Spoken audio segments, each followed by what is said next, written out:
É para copiar? Pessoal, estamos aqui com o professor Maurício de História, Sociologia, Filosofia, o rei das humanas. O rei das humanas. Para dar... E artes também. E artes também? Artes também. Caraca! Pega o caderno de linguagens. Então pega o caderno de linguagens aí, de tudo. Pega de tudo que a gente vai fazer umas dicas bem legais aí, professor. Bem à vontade para falar os tópicos que mais caem, o que o teu coração mandar. Então, pessoal, como eu abranjo um leque razoavelmente amplo de disciplinas, vamos começar pelo caderno de humanas, tá, pessoal?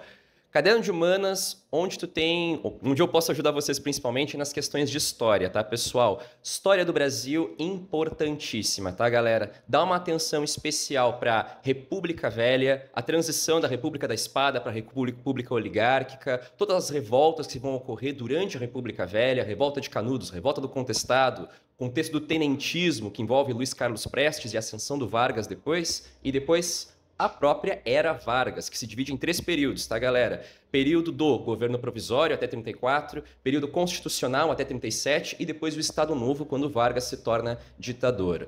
Claro que existem outros temas de história do Brasil que são muito valorizados, principalmente Brasil Colônia, que trata a questão indígena, que trata a questão do negro africanizado, que foi trazido à força para cá, sendo submetido como uma principal força de trabalho, tanto no ciclo do açúcar quanto no ciclo do ouro. Isso é uma questão importante. E para a história, pessoal, principalmente história do Brasil, eu quero que tu lembre o seguinte: o Enem não é uma prova de decoreba. As questões de história estão cada vez mais saindo daquele modelo tradicional, da memorização, daquela história que tu memorizava as datas, os fatos, as guerras, as revoltas, indo para uma coisa mais conectada com o tempo presente. Então, quando tu vê uma questão que fala, por exemplo, da Revolta de São Paulo de 1924, que pode cair, porque temos o centenário desse evento histórico agora, o que ele está te pedindo, na verdade? Como contextualizar esse evento, esse acontecimento com elementos do hoje, qual a importância histórica desse evento.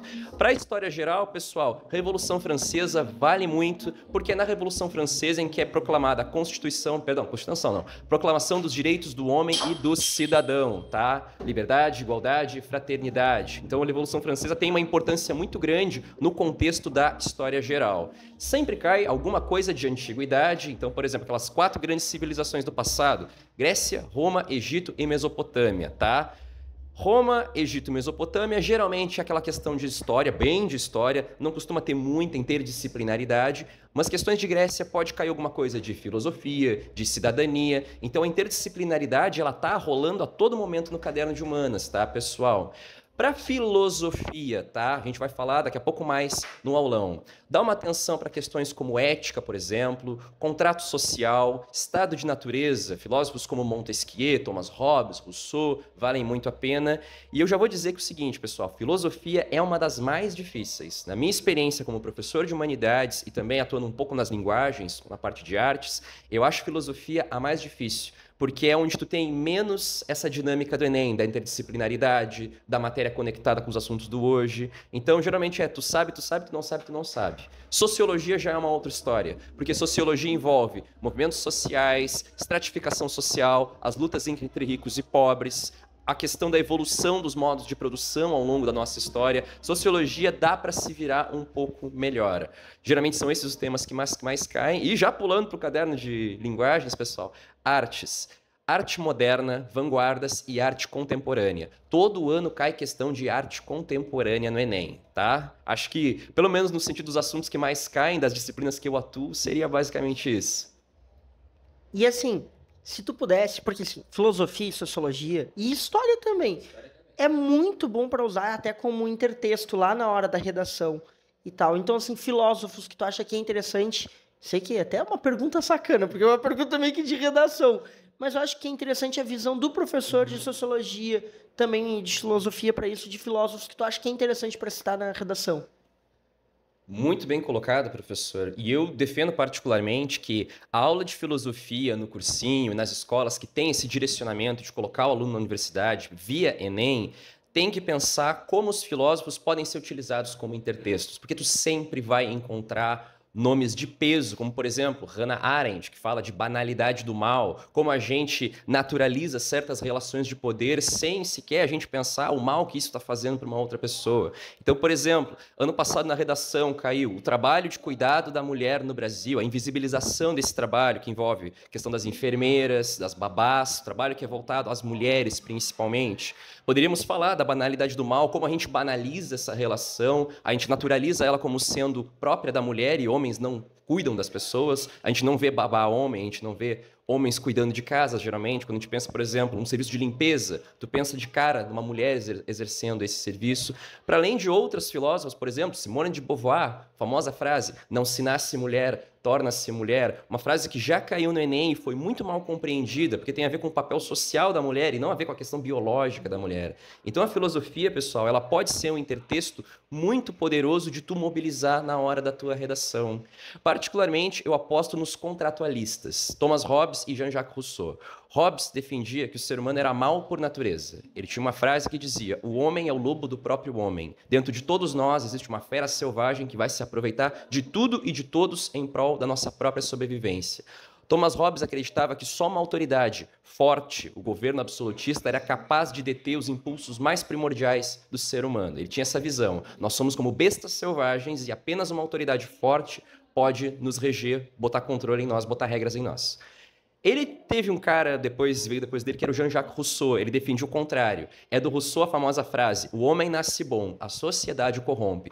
Duas perspectivas radicalmente distintas, que tu pode mobilizar em vários temas. Questões de trabalho, por exemplo, questões de ética, por exemplo, ética do trabalho, a opressão da pessoa no espaço de trabalho. Esses são autores que tu pode mobilizar e flexibilizar eles de muitas maneiras. E os corretores da redação, eles valorizam muito isso. A capacidade que tu tem de pegar intertextos, pegar teóricos de peso e adaptar esses pensamentos para uma realidade atual, entende? Então eu acho que a filosofia, sim, ela pode te dar intertextos poderosíssimos que podem te alavancar muito a tua nota. Só, claro, não vamos inventar coisa. Não vamos dizer que Platão falou só sei que nada sei. Quem falou isso foi Sócrates. Cuidar para não atribuir certas frases, certos pensamentos aos autores que de fato não têm nada a ver com aquilo. Mas eu acho que, pelo menos os filósofos que me vêm na cabeça agora de prontidão são esses.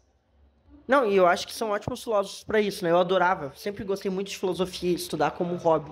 Até hoje, eu gosto muito, tenho o livro do Kant, tenho o livro do Maquiavel, o Príncipe, o clássico do Maquiavel, o clássico.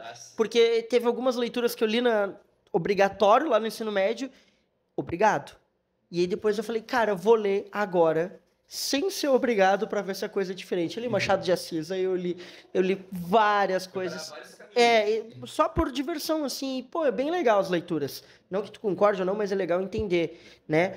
Então, pô, foi uma experiência bem massa ler, principalmente Kant, porque Kant, pra mim, a piada era que eu usava uma frase, durante toda a redação eu botava, a frase, que é: o homem não é nada além daquilo que a educação fez dele, ou algo muito parecido com isso que eu lembro na época. Cara, de onde que veio essa frase? Eu fui lá, nem lembro agora de cabeça o nome do livro, mas é alguma coisa em termos pragmáticos, o nome do livro do Kant que tem isso, e não tem traduzido para português, é só em alemão. E aí eu tive que buscar e traduzir no Google Tradutor. Eu fui longe. A curiosidade me levou longe, cara. E aí eu fui atrás. É muito importante isso. E o que tu fala. A curiosidade intelectual é uma coisa legal. É muito legal. Pra entender alguma coisa. Pra entender uma coisa. Gente, não tô ganhando dinheiro, não tô ganhando nada material a curto prazo com isso, mas eu quero saber ponto final. É muito massa. E eu também faço, tipo, visando aulas de cursinho, para vestibular, assim, eu tento dar o máximo que eu posso de dicas de biologia que o aluno possa usar para algum insight, para falar alguma coisa numa redação. Então, questão de manipulação genética, de engenharia genética, de bioética. Então, eu estou sempre falando essas coisas, jogando essas informações, porque vai que, numa curiosidade, o cara vai ler alguma coisa e desperte algum interesse nele, ele leia outra e aquilo apareça na hora do Enem. Vai que surge isso, darwinismo social, sempre falo também. Então, tipo, eu acho que é importante essa visão de interdisciplinaridade, principalmente pro Enem, né? Principalmente pro Enem.